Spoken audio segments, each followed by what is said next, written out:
दोस्तों, जय जोहार जय आदिवासी नाम हूँ। आज राजू बहन स्टूडियो पर आई रहा था। असरू सिंगर असरू बाबर मिल गया हमको। तो असरू भाई, हमारा गाना कैसा लगा? हाय दोस्तों, जय जोहार जय आदिवासी। नीचे सिंगर असरू भाबर ओळखता था पर कहना नहीं ओळखत हाँ। उनके लिए मैं बता रहा हूँ। और अपना ये भाई बेवफान गानू बनाए छे लखन अलावा, ठीक है। तो सपोर्ट करजो, लाइक करजो। और दोस्तों मतलब एक का है कि अपनी जो तुरंत ओटे मेहनत करजे को है कि भाई सामल से तुरंत एंटरटेनमेंट के लिए करजे को है नहीं।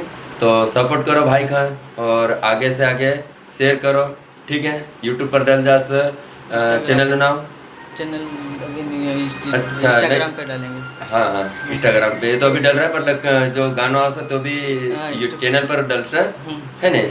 तो चैनल नाम भाई चैनल अभी निकल गया। अच्छा, ये नए चैनल बनाओ से पर बनाओ से, ठीक है। लखन अलावा के नाम से बनाओ से, लखन अलावा ऑफिस, ठीक है। तो दोस्तों लाइक शेयर और सपोर्ट करो। और इंस्टाग्राम पर भी थोड़ा सपोर्ट करें। इंस्टाग्राम पर भी लखन अलावा के नाम से भाई ने चैनल ये आईडी है नहीं। तो देख जो और सपोर्ट करो।